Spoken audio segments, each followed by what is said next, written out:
Ya, sementara itu pemirsa, dua warga negara Tiongkok ditangkap petugas imigrasi Jakarta Barat karena merekrut WNI sebagai sindikat penipuan di Thailand. Pelaku ditangkap petugas imigrasi yang menyamar sebagai calon pekerja.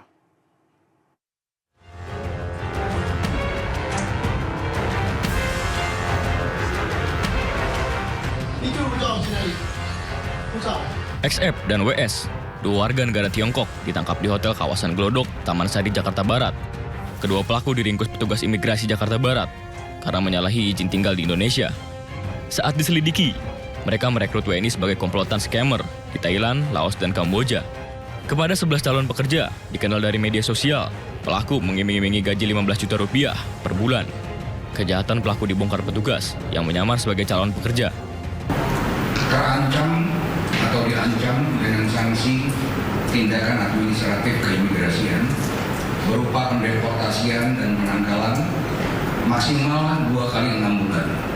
Namun demikian, saat ini dengan asistensi dari Direktorat Pengawasan dan Penindakan Keimigrasian, kami sedang mengumpulkan bukti awal yang cukup. Sebagai barang bukti, disita paspor Tiongkok, paspor Indonesia, 6 handphone, serta bukti percakapan.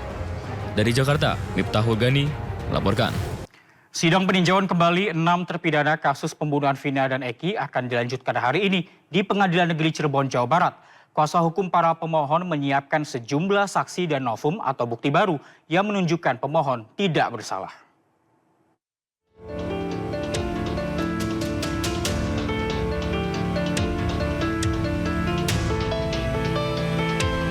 Sidang peninjauan kembali 6 terpidana kasus pembunuhan Vina dan Eki akan dilanjutkan Senin di Pengadilan Negeri Cirebon, Jawa Barat. Sidang beragenda tanggapan jaksa atas memori PK dari pemohon. Sebelumnya, sidang perdana digelar Rabu pekan lalu. Hakim sempat berencana menggelar sidang secara tertutup dengan alasan ada materi bermuatan kekerasan asusila. Namun karena ditentang kuasa hukum para terpidana atau pemohon, sidang digelar terbuka untuk umum. Sementara itu, tim kuasa hukum pemohon dari DPN Peradi menyiapkan 50 saksi dan novum atau bukti baru. Dan pendapat kami ini tidak hanya kesampaikan demikian, tapi kami dukung dengan bukti-bukti, fakta-fakta yang sudah kami sampaikan dalam permohonan dan akan kami buktikan di dalam persidangan. Ada berapa novum, Bro? Ada banyak sekali nih. Ada bukti saintifik yang betul-betul meyakinkan bahwa itu adalah kecelakaan. Ya, jadi kita harus melihat ya, karena novum itu adalah keadaan yang baru kita ketahui sekarang, yang sebenarnya pada waktu perkara itu berjalan, itu sudah ada. 6 terpidana yang mengajukan PK diantaranya Rivaldi Aditya Wardana, Eko Ramadhani, Hadi Saputra, Jaya, Eka Sandi, dan Supriyanto. Mereka telah dijatuhi hukuman penjara seumur hidup dalam kasus pembunuhan Vina dan Eki. Dari Cirebon, Jawa Barat, To Iskandar, iNews melaporkan. Pemirsa, dalam beberapa hari terakhir cuaca di wilayah Jakarta dan sekitarnya terasa lebih panas. Suhu udara bahkan mencapai 35 derajat Celcius. BMKG menyebut hal ini disebabkan potensi pertumbuhan awan di wilayah selatan Indonesia yang tidak terlalu signifikan, yang menyebabkan intensitas matahari yang masuk langsung ke permukaan bumi hingga menyebabkan cuaca lebih panas.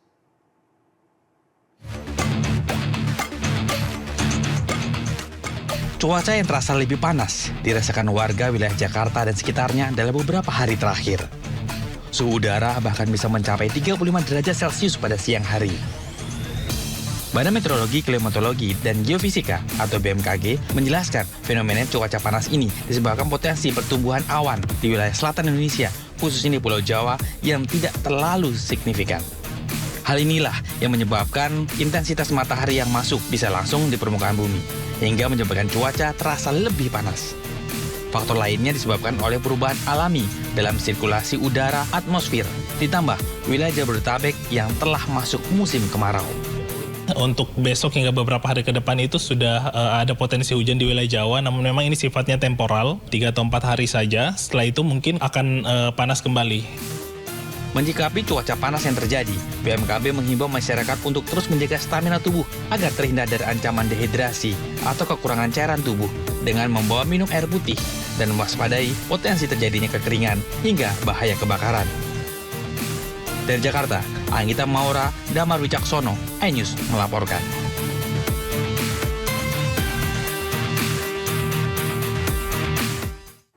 Sementara itu, sejumlah wilayah di Indonesia mencatat peningkatan suhu bahkan hingga 38 derajat Celcius.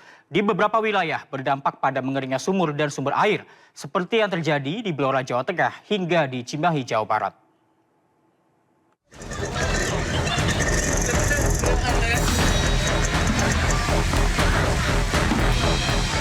Warga Desa Skorojo, Kabupaten Blora, Jawa Tengah langsung menyerbu bantuan air bersih dari Polres Blora.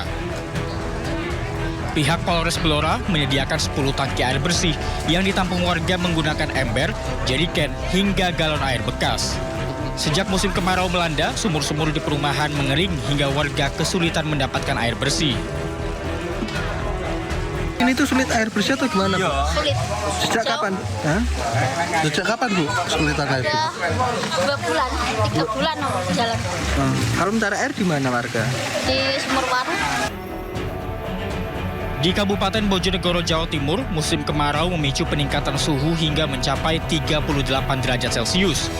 Menurut BMKG, peningkatan suhu dipicu sejumlah faktor, di antaranya memasuki puncak musim kemarau. Ya, biasanya panas, tapi hari ini nggak tahu kenapa jauh lebih panas dari biasanya. Di rumah juga pakai Iya, harus. Jadi pas angin harus nyala semua ini. BMKG memprediksi musim panas akan terjadi hingga bulan Oktober dan wilayah dengan suhu terpanas berada di Jawa Tengah bagian utara dan timur. Dari Blora dan Bojonegoro, Heri Purnomo, Dedi Mahdi, iNews melaporkan.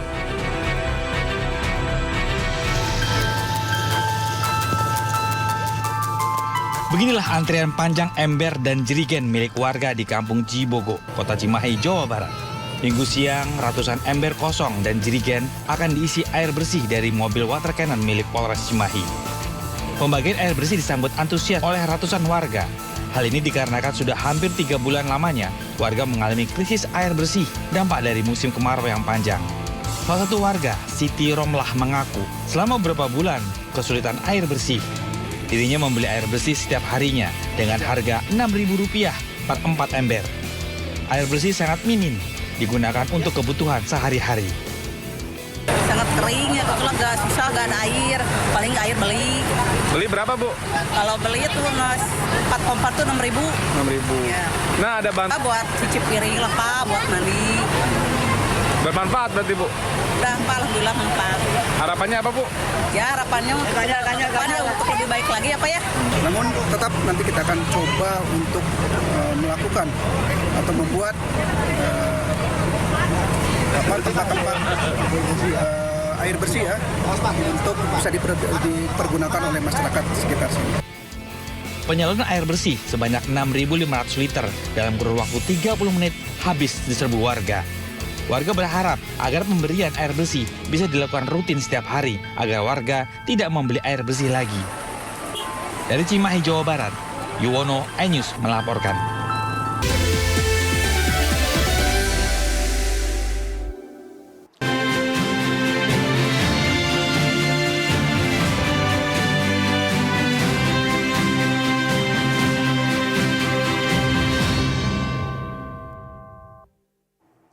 Politikus Partai Nasdem Ahmad Saroni batal menjadi ketua tim sukses pasangan Cagup-Cawagup Jakarta Ridwan Kamil dan juga Suswono. Saroni menegaskan Nasdem tetap solid di koalisi Indonesia Maju Plus.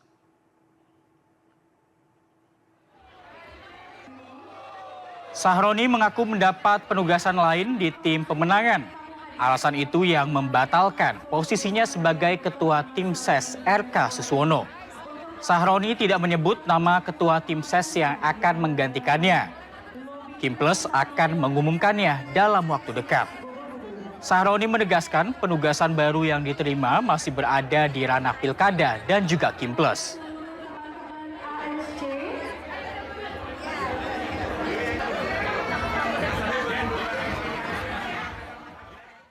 Pasangan bakal Cagup-Cawagup Jakarta, Ridwan Kamil Suswono, akan berkolaborasi dengan warteg seluruh Jakarta untuk program makan bergizi gratis bagi masyarakat.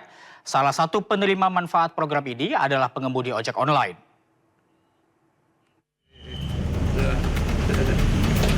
Ayo makan yuk.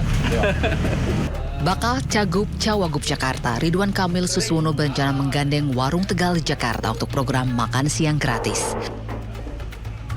RK Suswono akan memasukkan masyarakat yang bekerja sebagai ojol ke dalam daftar kelompok yang mendapatkan makan siang gratis. Mengenai pengajuan anggaran untuk program makan siang gratis, Suswono akan melakukan pembahasan dengan DPRD untuk meminta persetujuan. Kalau di pusat sudah ada program makan siang gratis ya. Di pusat sudah ada program makan siang gratis, tapi sasaran utamanya kepada anak sekolah kalau tidak salah ya Pak Haji Nawawi ya. Ya.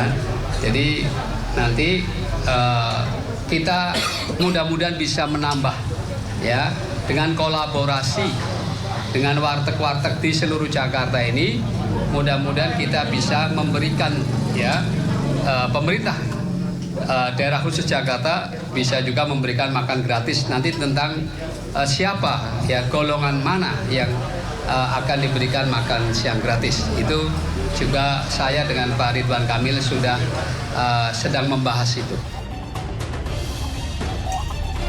Jika nantinya kolaborasi ini berjalan, RK Suswono tidak hanya akan mengajak warteg saja, tetapi juga warung nasi lainnya seperti Warung Sunda dan Rumah Makan Padang. Dari Jakarta, Indra Setiabudi, Aris Setiawan, iNews melaporkan. Bakal Wakil Gubernur Jakarta, Rano Karno bersilaturahmi dengan keluarga besar film Sidul. Dalam kesempatan ini, Rano meminta maaf kepada pemain dan kru karena harus menunda pembuatan sequel film Sidul. Tahu juga kapan kita buat, tapi artinya sekedar kita. Saya tahu. Bakal calon Wakil Gubernur Jakarta, Rano Karno menggelar acara silaturahmi dengan para pemain dan kru film Sidul yang diadakan di Warung Bang Dul, Cilandak, Jakarta Selatan pada Minggu sore. Secara khusus, Rano Karno meminta maaf kepada para pemain dan kru film Sidul karena pembuatan sequel film Sidul ditunda lantaran adanya serangkaian kampanye Pilgub 2024. Makanya kenapa saya undang? Karena memang jujur, saya ada rencana untuk melanjutkan Sidul. Skenario udah selesai, tim kecil sudah hunting lokasi sampai ke Belanda, sampai ke Delft, sampai ke Rotterdam. Realita sekarang saya ada penugasan yang lain, makanya tadi saya kumpulkan teman-teman kru. Memang mereka profesional, sampai hari ini belum ada yang terikat kontrak. Tapi kalau dipanggil soal Dul, pasti produksi yang lain akan mereka korbankan. Nah sekarang saya bilang udah, kamu cari tempat yang lain, sementara situasi seperti ini. Jadi sebetul itu inti acara sore ini. Mohon bantuan. Selain untuk menjaga silaturahmi dengan keluarga besar Sidul, dalam kesempatan ini Rano Karno menyampaikan bahwa pemeran Sarah dalam film Sidul yakni Cornelia Agatha menjadi tim sukses pemenangan Pramono Rano. Dari Jakarta, Aulina Iyasya dan Di Bernadi, iNews melaporkan. Kiki sama Mas Rio. Pasangan bakal calon gubernur dan wakil gubernur Jawa Tengah, Ahmad Lutfi dan Taj Yassin, menghadiri deklarasi tim pemenangan Pilkada Jawa Tengah 2024 di Semarang, Jawa Tengah. Pasangan ini pun meminta para pendukungnya untuk menjalani pilkada serentak secara damai dan demokratis.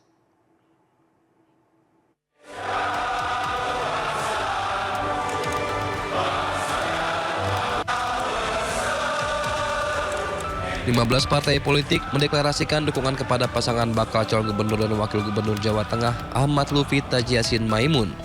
Di antaranya parpol yang tergabung dalam koalisi Indonesia Maju Plus yakni PKB, Gerindra, Demokrat, Golkar, Nasdem, PKS, PAN, dan P3. Dari luar koalisi, PSI, Partai Buruh, Partai Gelora, Partai Garuda, PBB, Perindo, dan Prima juga turut menyatakan dukungan. Ahmad Lutfi pun meminta para pendukungnya untuk menjalani Pilkada serentak 2024 secara damai dan demokratis. Tidak memfitnah, tidak menyerang, dan tidak menjelekkan kepada kontestan lain maupun para pendukung kontestan lain. Saya yakin dan percaya bahwa kita semuanya menginginkan adanya suatu kemenangan. Tetapi raihlah proses kemenangan itu dengan cara sesuai dengan norma kaidah demokrasi yang santun, sesuai dengan ketentuan hukum yang berlaku. Saged? Bisa? Bisa. Kita cinta kepada Jawa Tengah, tetapi kita lebih cinta kepada demokrasi yang akan kita lakukan. Pasangan Ahmad Lutfi Tajiasin Maimun mengusung jargon ngopeni ngelakoni, yakni mengusung suasana kebersamaan dan kegembiraan dalam pilkada. Dari Semarang, Jawa Tengah, Doni Mariendra, iNews melaporkan.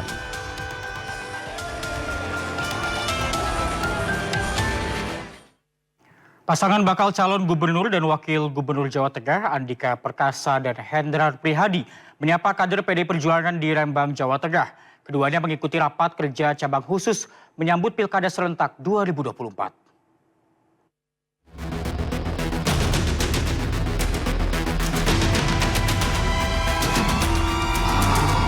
Pasangan bakal calon gubernur dan wakil gubernur Jawa Tengah, Andika Hendi, tiba di kantor DPC PDIP Kabupaten Rembang Minggu siang untuk menghadiri rapat kerja cabang khusus PDI Perjuangan. Kehadiran Andika Hendi disambut antusias ratusan kader PDIP. Andika menyampaikan, sebagai pendatang baru di dunia politik, dirinya menyadari harus sering bertemu dengan kader PDIP di wilayah Jawa Tengah. Meski belum pernah bertugas di Jawa Tengah selama menjadi anggota TNI, Andika menyebut memiliki kenangan tersendiri pada sejumlah tempat di Jawa Tengah. Andika Hendi pun akan tetap berusaha maksimal dalam meraih dukungan warga Jawa Tengah di Pilkada 2024. Bang punya prestasi yang nyata karena dalam pemilihan legislatif kemarin suaranya bertambah dan itu adalah sebuah prestasi. Ya, optimis Pak ya? Saya optimis. Ya. Terima kasih Pak ya. Andika juga menyarankan kader PDIP untuk memanfaatkan teknologi informasi dalam menjawab pertanyaan masyarakat mengenai sosok pasangan Andika Hendi. Dari Rembang, Jawa Tengah, Musyafa, iNews melaporkan.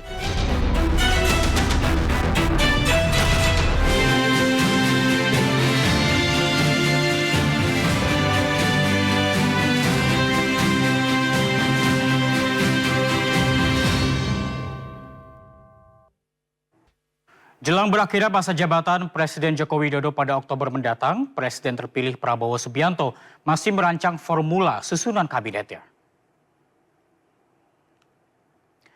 Presiden terpilih Prabowo Subianto masih merancang formula susunan kabinet pemerintahannya bersama Gibran Rakabuming Raka. Menurut Wakil Ketua Umum DPP Gerindra Rahayu Saraswati Joyo Hadikusumo, hingga kini Prabowo masih menelisik rekam jejak dan kapasitas para calon menterinya untuk 5 tahun ke depan. Prabowo juga disebut tidak menutup pintu bagi partai lain untuk bergabung di pemerintahannya kelak.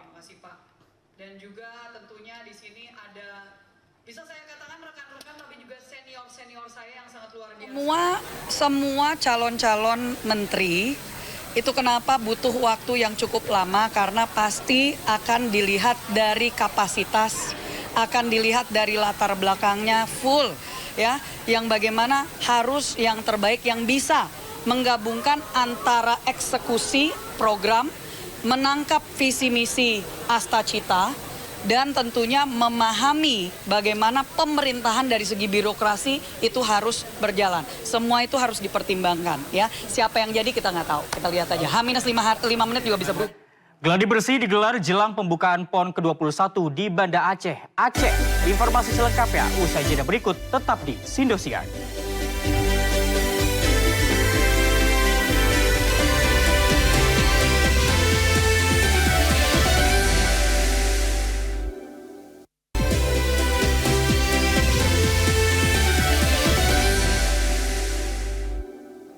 Ya pemirsa, terima kasih Anda masih bersama kami di Sindosiar. Persiapan menuju upacara pembukaan Pekan Olahraga Nasional ke-21 sudah memasuki fase akhir dengan menggelar gladi bersih. Menpora Dito Aryo Tejo menyebut persiapan pembukaan PON sudah sesuai target.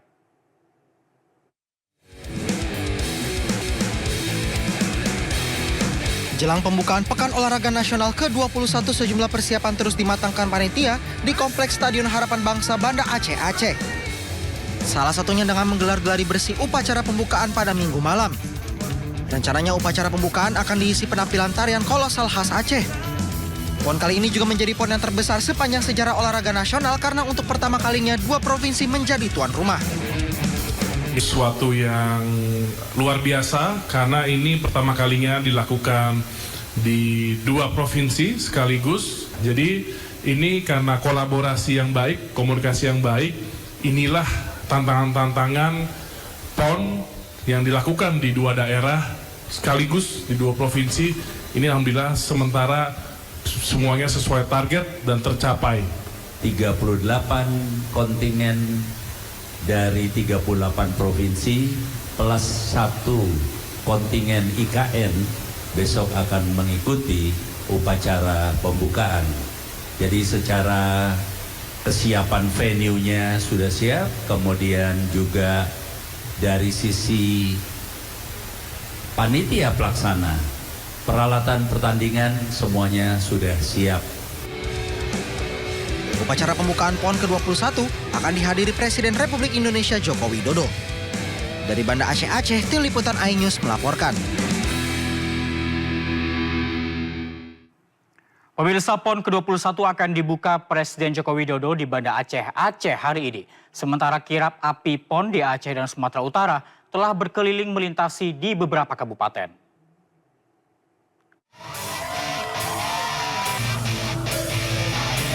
Kirap api PON disambut ribuan pelajar di Jalan Lintas Sumatera Air Putih, Batubara. Api PON tiba di Kabupaten ke-14 yang dilintasi Batubara. Obor api PON di Batubara kemudian diarak menuju lapangan Indra Sakti, disambut penjabat bupati. Api PON dinyalakan di perangkat di Batubara, kemudian melanjutkan perjalanan ke tebing tinggi.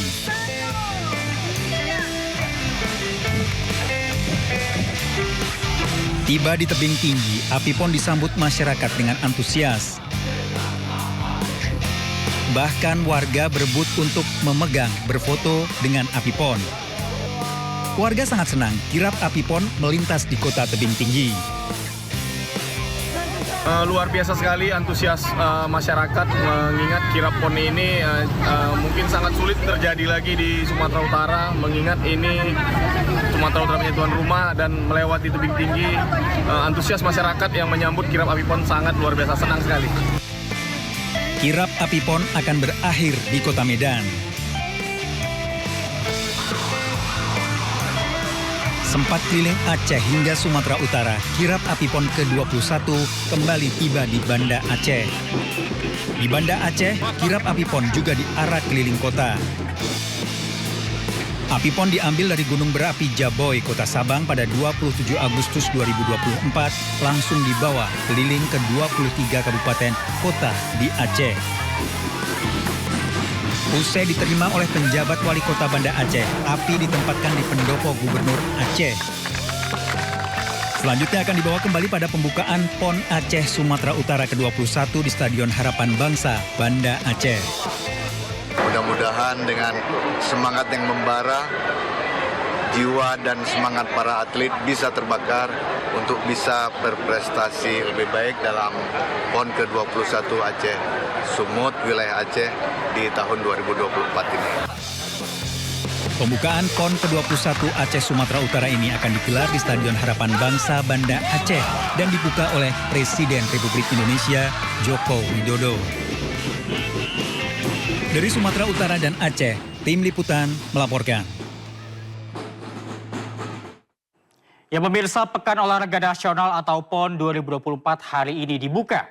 Untuk pertama kalinya penyelenggaraan PON digelar di 2 provinsi, yakni Aceh dan Sumatera Utara.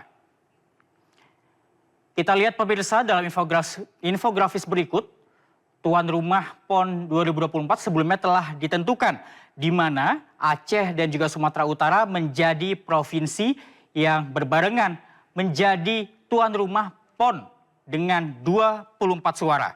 Di mana saat itu Aceh dan juga Sumut ini melawan Bali dan juga NTB yang meraih 8 suara dan juga Kalimantan Selatan dengan 2 suara. Dan dengan terpilihnya Aceh dan juga Sumatera Utara sebagai tuan rumah PON 2024 ini juga menandai peringatan 20 tahun tsunami Aceh.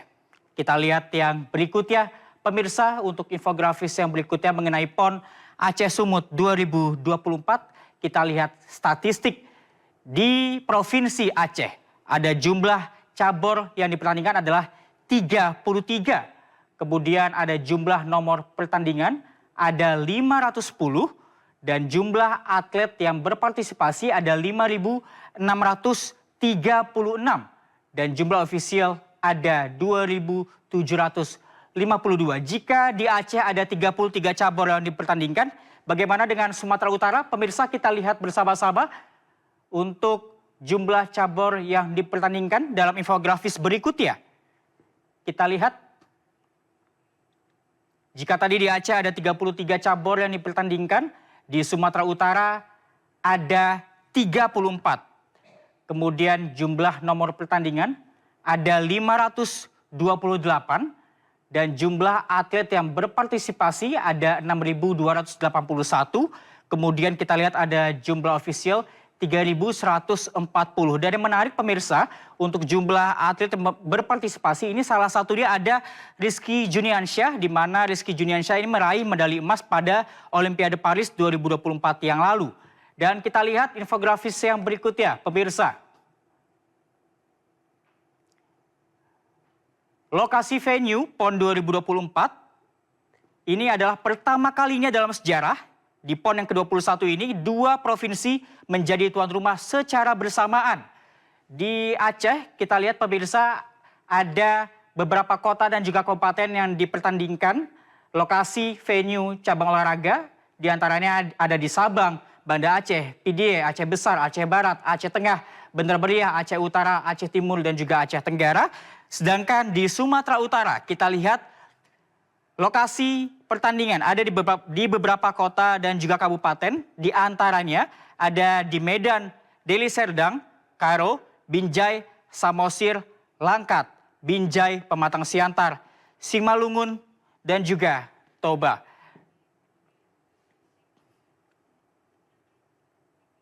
Sementara itu tim Jambi berhasil mendulang emas perdana senam aerobik lewat nomor trio di PON ke-21. Sedangkan tim Jawa Timur juga menyabet medali di cabang olahraga barongsai.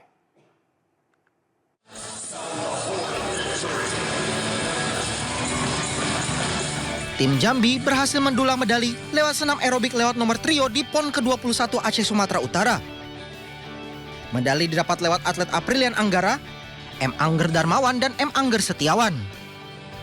Berlaga di Gor Disporasu Deli Serdang Sumatera Utara, trio ini mendapat poin 19.100 dengan rincian keindahan gerakan, kesulitan, dan eksekusi. Bagi tim Jambi ini juga merupakan medali emas perdana mereka di PON ke-21.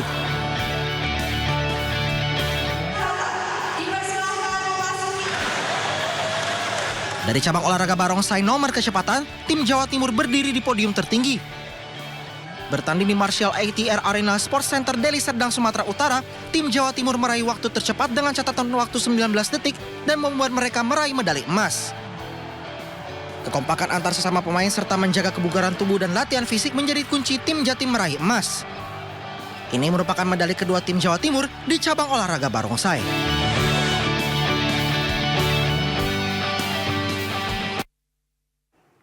Ya pemirsa, sementara itu tim Australia menggelar latihan tertutup sebelum melawan timnas Indonesia. The Socceroos tak mau kekalahan dari Bahrain terulang di Jakarta.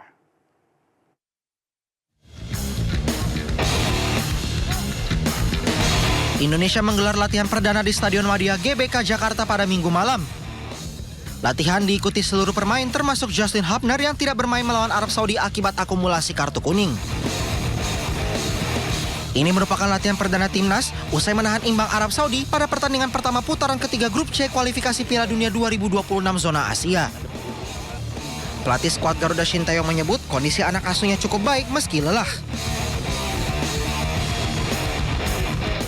선수도 전체적으로 컨디션 좋고 피곤하지 않다면 그건 거짓말이고 우리가 유럽에서 왔다가 마틴 같은 경우 미국에서 왔다가 그리고 경기 끝나자마자 바로 공항 이동해서 자카르타 돌아왔기 때문에 선수들 전체적으로 몸은 피곤하지만 컨디션은 대부분 좋다. Sementara itu kiper timnas Indonesia Martin Paes sudah tidak sabar menjalani debutnya di hadapan pendukung Indonesia di Stadion Utama Gelora Bung Karno. I expect a lot, to be honest. I've seen the clips, I've seen GBK. I can't wait for the anthem to be played there, and I think after the game the Tanah Airku is also something very special, and then I can't wait for the energy that it brings us, because already in Saudi Arabia the away fans was unbelievable. Yeah, I think it hasn't been too bad. I think Saudi was very humid, very hot, and here so far it's been actually kind of cool. So yeah, that's been really good, and now the first time training, but I think Saudi was tougher to play in than here so far. Saat ini Indonesia berada di peringkat 4 klasemen sementara grup C putaran ketiga kualifikasi Piala Dunia 2026 zona Asia. Doa dan dukungan sangat diperlukan timnas untuk bisa meraih tiket menuju Piala Dunia 2026. Dari Jakarta, Muhammad Zulhilmi, Laksana, iNews melaporkan. Hari ini ke-6 terpidana kasus final menjalani sidang kedua peninjauan kembali di PN Cirebon, Jawa Barat.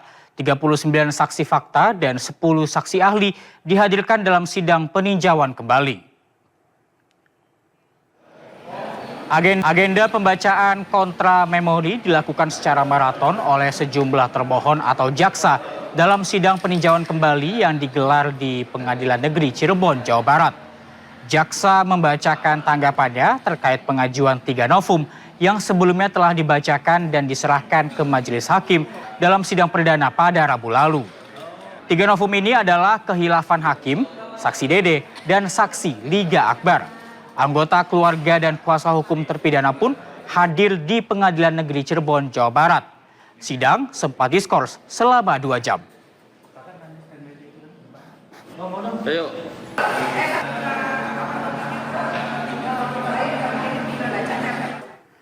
Ya, sementara itu pemirsa, pesawat Trigana Air yang membawa rombongan istri PJ Gubernur Papua, Kerdina Ramses Limbong, tergelincir di Bandara Kamanap, Kabupaten Kepulauan Yapen, Papua.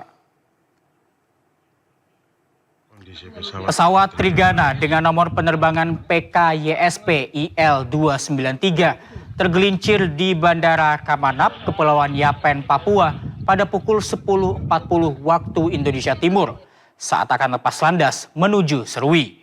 Dari video yang diunggah oleh akun X @paulbaka12, sejumlah petugas tiba di pesawat dan berusaha mengevakuasi para penumpang. Penumpang pesawat Trigana tipe ATR 42500 itu diantaranya adalah istri PJ Gubernur Papua, Kerdina Ramses Limbong bersama rombongan. Hingga Senin siang pukul 11.15 waktu Indonesia Barat, belum ada keterangan resmi dari pihak yang berwenang.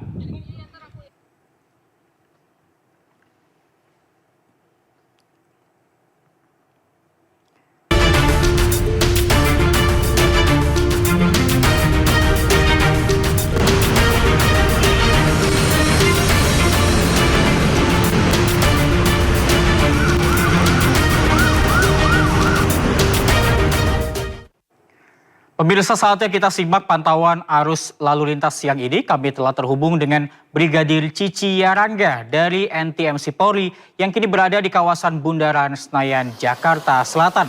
Selamat siang Brigadir Cici, bagaimana pantauan arus lalu lintas dari tempat Anda melapor?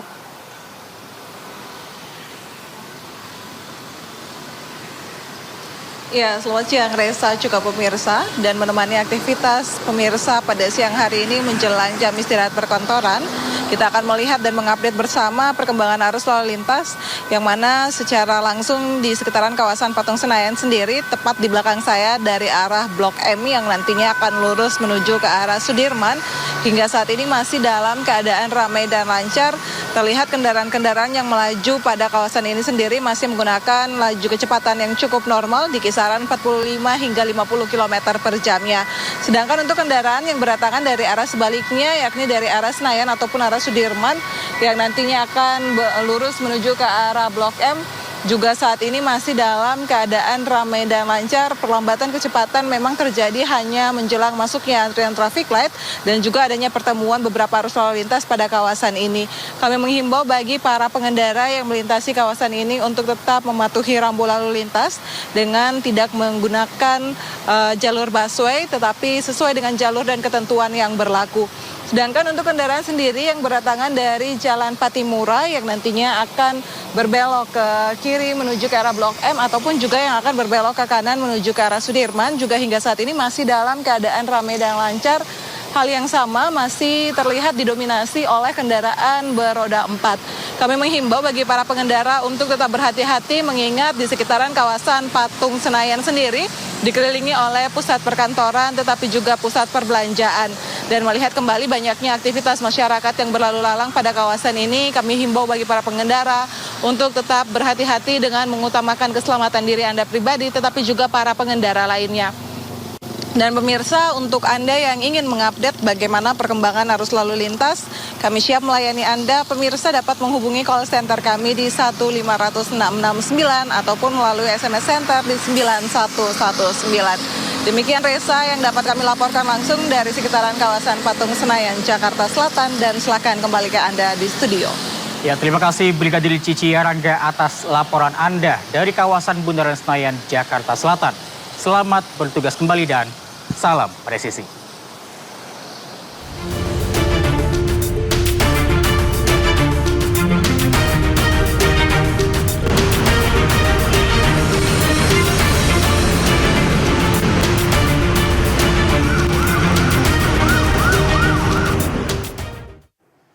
Ya, bosan menginap di hotel saat berlibur, wisata berkemah bisa menjadi alternatif. Di Desa Sajen, Kecamatan Pacet, Kabupaten Mojokerto, terdapat wisata berkemah di lembah perbukitan, hutan jati dan bambu, serta menikmati udara segar dan air sungai Kromong yang berasal dari pegunungan Welirang.